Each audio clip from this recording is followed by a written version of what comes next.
A hearty good evening and welcome to the session on low sperm count and varicocele. We are glad to have Dr. Karthikeyan among us today to help us understand the topic. He will take us through that and more in this session today. Doctor, you have the stage. Thank you.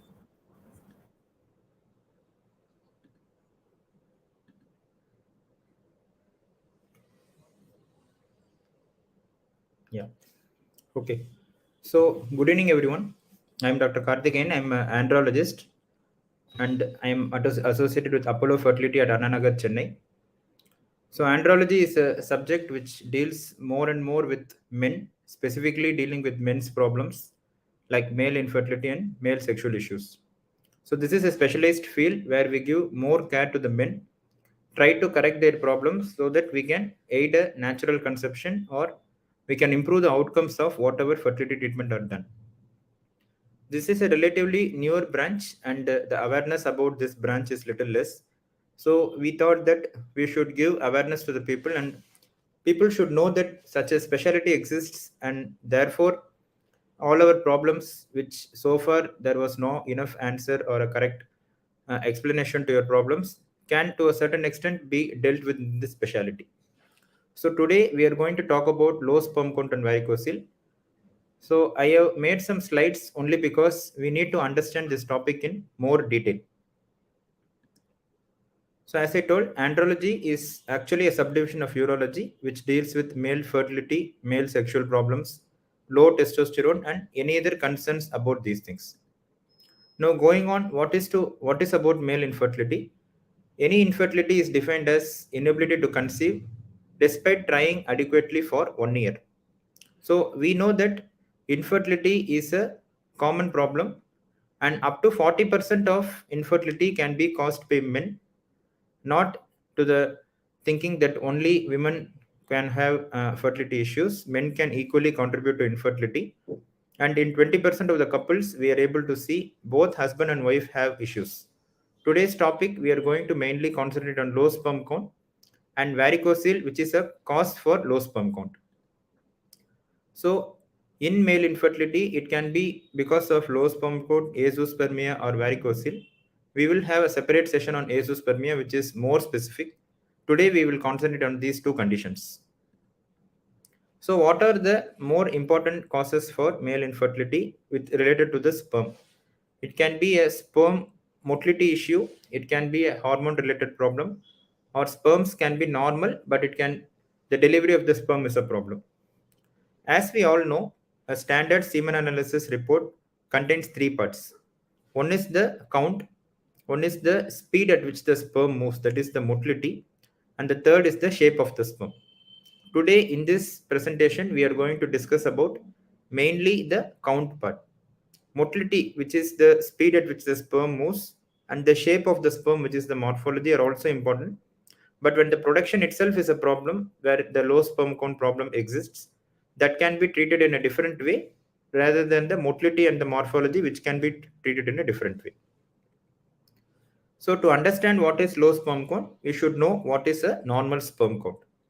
Here, 1 ml of semen contains 16 million sperms and 1 ejaculate. Whenever the man gives a sample for semen or whenever there is a sexual intercourse, 1 ejaculate, that is the semen which goes into the wife, should contain at least 40 million sperms. Anything less than 16 million sperms per ml is called a low sperm count, and anything less than 10 million is a little severe. Less than 5 million is very severe. All these things require evaluation and treatment. Sometimes what happens is the count may be better. It may be 20 million, 25 million per ml instead of the 16. But still, the volume of the semen may be low. Again, it can lead to in that case, it is not a low sperm count, but the total sperm which is reaching the wife can be low. So next thing, what we have to understand is what causes sperm production? How does sperm production happen in our body? So this is a schematic picture of the testis. Inside the testis, there are two major parts. One is the Sertoli cell and one is the Leydig cell. There are hormones coming from the brain, which are the LH and the FSH, and these hormones act on the testis to produce either testosterone or sperm production.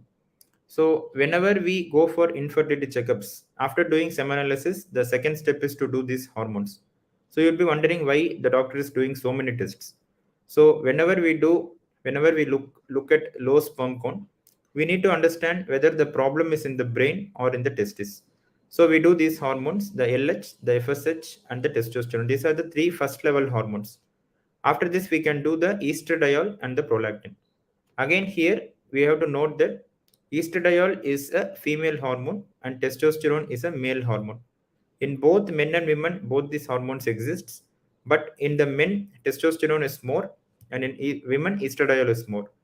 But there are conditions like obesity, and there are some men in whom this production can be more. That is, the female hormone will be higher than the male hormone, therefore leading to problems. And there is one more hormone which comes from the same area, which is a anti-hormone. So this hormone will offset all the hormones. So this can be because of some tumors in the brain, or some people where this blood level can be high as such. So these also can cause problems. These are little higher level tests. So whenever a male has low sperm count, we do physical examination to look for the size of the testis, is there any varicocele, and also the hormonal axis, how it is in the male, so that we can base our treatment on these factors.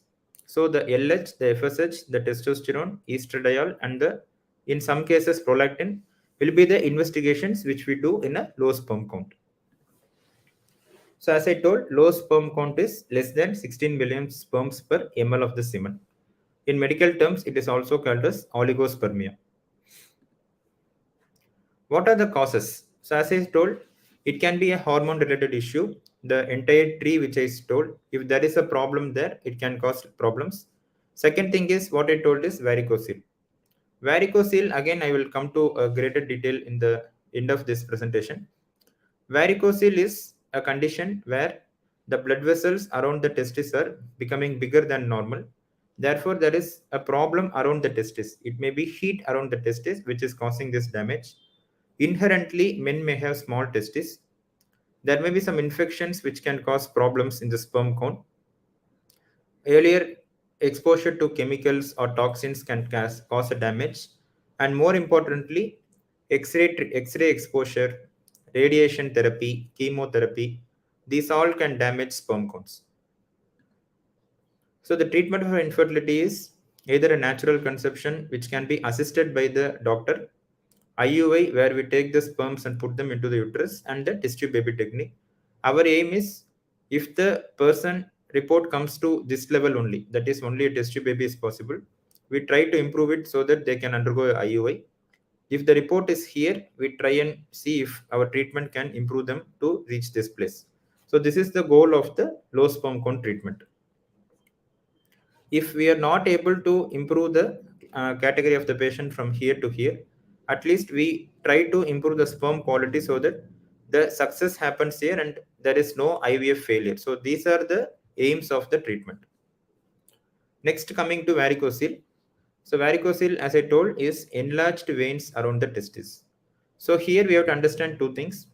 Why is the varicocele a problem? And what is varicocele? So as I told, varicocele is presence of enlarged veins around the testis. In human male, the testis is outside the abdominal cavity, while in women, the ovaries are inside. So that difference is because if the testis is in an environment where there is a lot of heat, then sperm production will not be good. So that is how it has been designed. So whenever the testis is inside the abdomen, there are some men in whom the testis has not come out of the abdomen.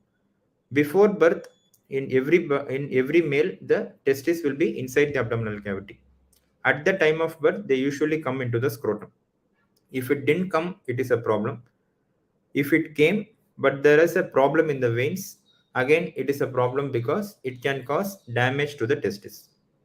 The second anatomical point which we have to understand is the flow of veins is always from below upwards, that is towards the heart. But in varicocele, what happens is there is a two directional blood flow. So blood goes up also, but it comes down also. Therefore, what happens is this causes heat around the testis. The one more peculiarity about the blood supply of the testis is the blood vessels around the testis, there is one artery which brings the blood from the heart, but there are multiple veins which take the blood from below towards the above.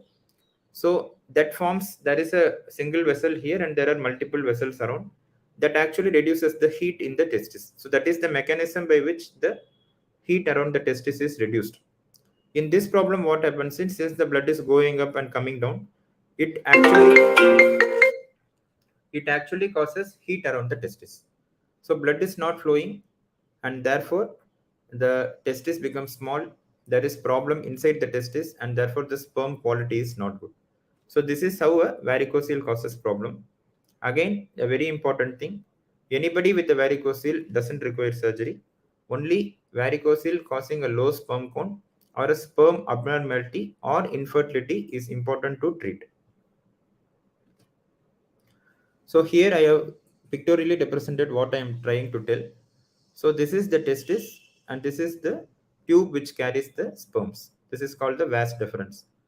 Here these blue color things denote the vein, and whenever the veins are enlarged, what happens is blood goes above, blood comes down. So these into marks denote the area of sperm production which are reduced. That is, the enlarged vein damages the testis and the area where the sperm production happens is reduced. So from a normal sperm production, it reduces to a low sperm count or oligospermia. It can also affect the motility and the morphology. So microsurgical varicocelectomy is a surgery which is done by a special technique. It's a microsurgery. Microsurgery doesn't mean that it is a surgery where we don't do any cut or it is a small thing. It's not like that. It is a conventional open operation, but here we use a operating microscope. This operating microscope helps us to zoom that area and see whichever is the vein which is a problem, that alone is removed, and the passage which carries the sperm, the artery which supplies the testis, all these are preserved. Therefore, this gives the best result, and we also use a Doppler to improve the outcomes. So, this Doppler helps us to identify the artery. If we cut the artery, then the testis will go away. So, that is what we are trying to do here by using the microscope and using the Doppler. We remove only the structures which are causing problem, that is the vein, and we preserve all the other structures. And this is why this results with the microsurgical varicocelectomy are far better than the other options. So I will also be discussing some additional things here. How do we go about when a patient comes with a low sperm count? So what we see is whether the man is able to give a correct sample for semen analysis. On examination, whether his testis size is okay or small, whether there is a varicocele, and also how is his body habitus. Is he obese or thin? And we also see what is the duration of infertility, what is the wife age, what is the wife parameter, etc. We also take detailed history about, say, BP, hypertension, whether there is smoking, alcohol, etc. Because all these things individually can cause low sperm count. Then we go on to the hormones, and scan in a patient with the male infertility is very rarely done. We do it whenever we have a doubt about varicocele or when we are not able to identify any cause and we have a doubt on clinical examination, then we do the ultrasound. So whenever a man has come with low sperm count, our aim is to see if there are risk factors. Second thing is to identify what is causing this, what are the hormones. And more important, whenever a patient comes to us, it is after multiple levels of treatment. So what happens is they have taken many medicines, and many times these medicines are opposite to the hormone levels which are usually existent in the body. So actually the hormones can be worse. So when we do the hormones, that is the hormones whichever I showed in the image, LH, FSH, testosterone, estradiol, if they show opposite picture, we actually stop the medications given by the previous doctors and we give medicines to improve sperm production whenever it is possible, and then we reassess them at 2 to 3 hours, 2 to 3 months. The next thing to understand here is one sperm production takes 3 months to happen. So we cannot give medicines today and expect improvement tomorrow. It takes at least 2.5 to 3 months for the sperms to improve. So as I was telling, low sperm count implies reduced sperm production. Rarely it can be because the sperm is not able to come outside, or there is a problem in the passage which damages sperms. It can be a sperm tract infection, it can be diabetes mellitus with uncontrolled sugars, or it can be low hormonal levels where the sperms are not being pushed outside. So these are the ways and means to identify what are the causes for a low sperm count. Next thing is, there are some men in whom everything is normal, but we are not able to improve the sperm count by medicine, or the reports are so good that we don't have any scope to improve. At that time, we have to understand that these can be genetic cause. So there are problems like problems in the DNA which can lead to a reduced sperm production. That is usually not repairable by medical management, and it implies that this is the cause for the problem, and that will obviously reduce the results of the treatment. So whenever we don't find the obvious cause, or whenever the low sperm count is not improving medicines, especially when the hormone reports are okay, or there is repeated failure of treatment, say IUI or IVF, at that time we have to have this problem in the mind. Next thing is also a sperm DNA fragmentation, which is a new concept which is in practice over the last 3 to 5 years, especially in men with repeated failures of, say, natural conception or a IUI or IVF. So, in these situations, again, we can use this test to guide us whether giving a treatment can improve them or not. Whenever a female partner is fully normal and the male partner's count is reasonably okay, if there is a failure, then we try to think whether the reason can be a genetic one, or we can go on for further treatments. So these are the ways by which we do our treatment. There are many men in whom the hormonal levels are abnormal. Therefore, we give medicines, injections to improve the sperm counts, improve the sperm quality, and then take it from there if the treatment will worsen, improve. So, here what you have to understand is, once a treatment is started, minimum of 2.5 months is necessary before we can label that this treatment is not working and this patient has other problems. Whenever there is a varicocele, it is important to see whether surgery will help. Many people nowadays think that even if there is a low sperm count with varicocele, we can get away with IVF or ICSI, which is the highest level of test tube baby technique. It can happen in maybe around 30 to 40%, but at the many a time when the IVF fails. IVF fails because the sperm quality is not good and the fertilizing capacity of the sperm is not okay, even though the count may be good. So for IVF, the number of sperms required is very less. We can certainly get that sperms in a semen sample and that can be used for IVF. That is not the problem. But what is the quality of the sperm? Whether it has a fertilizing capacity or not. Even if an embryo is formed, whether the embryo is healthy or not. All these things are very important to note so that the final outcome of the baby, final success of the procedure is all on the positive note. So, whenever there is varicocele or a doubt of varicocele, it is important to consult the male fertility expert so that it is clear that this is the cause or this is not the cause, this needs cure or not. That is when we use ultrasound, that is when we use the other sperm parameters, that is where we use the newer tests like the sperm DNA fragmentation or the reactive oxygen species, which help us in guiding the treatment. So, overall, from today's video, whatever we have to understand is, causes of low sperm count can be mostly corrected. Rarely, a genetic cause which causes a low sperm count of say 10 to 15 million that cannot be improved much. Whenever the sperm counts are too low, like 1 million, around half million, 2 million, in that range, that is usually less than 5 million, the cause can be genetic. Whenever it is genetic, the scope of improvement is little less. But whenever it is other than genetic, that is the routine low sperm count varicocele, which we see in the OPDs, they have lot of chances for good cure rates. And what we mean by cure rate is either improvement from a test tube baby technique to a IUI, or improvement from IUI to a natural conception, or if we cannot improve the level of treatment from a higher level to a lower level, at least improve the success rate of the outcome by improving the sperm quality so that the failure chances are reduced and the more healthy baby is produced. Next thing would be what has caused this low sperm count. Today, in the modern world, as I was discussing the causes, smoking, obesity, hormonal issues, diabetes, these are very, very rampant, and all these things have a damaging effect on the sperm. And whenever there is a poor sperm health, it means that the overall health of the male is at stake.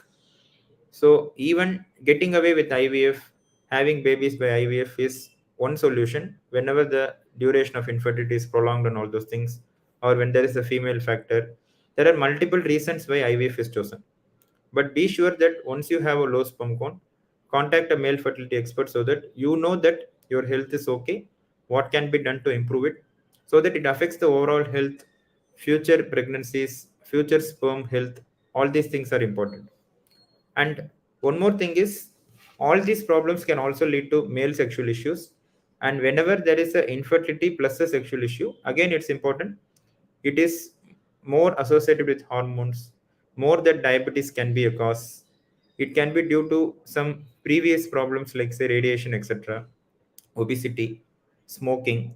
So these are all controllable factors and they improve the overall health. So whenever we see a men with low sperm count, as I was telling, we do the history examination and we do the hormone panel and we see whether varicocele is a cause. If varicocele is a cause, then we see whether it can be corrected and the patient can improve. Not all varicoceles we do surgery directly.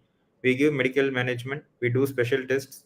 We always see what is the male factor, what is the female factor, whether the female partner really is okay for the natural conception, or she also needs some assisted reproduction. Again, the point to note here is whenever there is a female related issue, the couple comes for treatment in a early stage.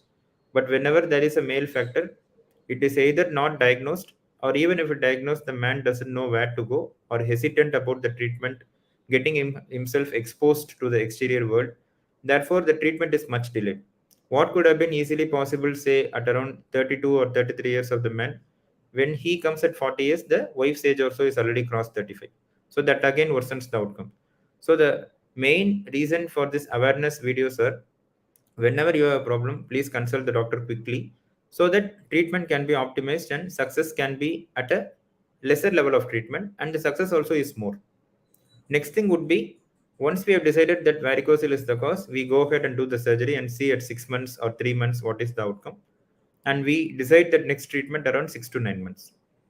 If varicocele is not there, based on the hormones, we can give injections like HCG and in some patients FSH.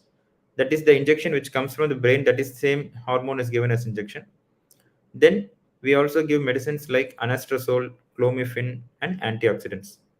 Two important points to be noted here are many clinics give testosterone as a treatment whenever there is low sperm count. This is a very wrong practice because whenever testosterone is given, the sperm count will become zero.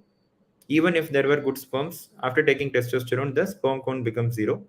And the second thing is, women are given more of drugs like fertilium or clomid, that is the clomiphene, which is again verbatim used in the male to improve the sperm counts. These can be counterproductive. As I told, these drugs actually improve the estradiol, and in women and in men, the woman hormone should be at a lower level than a higher level. So not in every male we can give these things. So we give injections like HCG, in some when clomiphene and anastrozole, and we also give antioxidants in specific circumstances, which improves the sperm count. Again, too much of antioxidants can be a problem. So these are the things which we see, and then we guide the patient towards improving sperm counts. The second thing is to improve the sperm health. So for that, we give them diet advice, lifestyle change, obesity reduction, abdominal fat reduction, and specific exercises which can improve the sperm counts, scrotal support, and diet rich in antioxidants. So a green leafy diet, more of nuts, legumes, less of animal protein and fat related foods, and more healthy food items. All these things will help the male improve whatever sperm quality is there. a good sleep, and a reduced stress can also improve the sperm parameters. So these are general and overall guidelines with which we treat, but a different combination of these things in each patient can be tailored based on the patient situation and plus or minus genetic workup, special investigations. These are all how we do the investigation and decide the treatment. And we keep them on follow up at around 2 to 3 months once, or at least 2 months once, because we need to see what is happening. Is there any new female factor coming up? If there is a female factor, both of them we try to do it at the same time, so that when the couple is ready for treatment, we can immediately jump into the treatment and success can be tasted quickly. So we have been having patients with low sperm count, which a combination of these medicines have worked. People are starting getting conceived, which was not possible with only medicines or they were needing IVF. This situation is changing. So it is very important to maintain a good weight, maintain a healthy diet, and be perseverant in the treatment, not losing hope, and seeing the right consultation for the right specialty, so that in the end of the day, whatever sperm improvement is happening will be for good, and whatever treatment is finally chosen by the andrologist and the female reproductive expert will be successful. Thank you for a patient listening. Whatever queries you have, you can contact our center and we will be happy to help you. And whenever you have a doubt, please visit us, because the new approach to these problems are actually giving good results. Therefore, it is not necessary to not know where to go, how to do the consultation, will what the other people will think. These are not important for us. The main aim is to get treated, get out of the problem, and concentrate on the next phase of life, and not being labeled as infertility and going through stress and all those things. Thank you for a patient listening, and where there are queries, please don't hesitate to contact us. Thank you.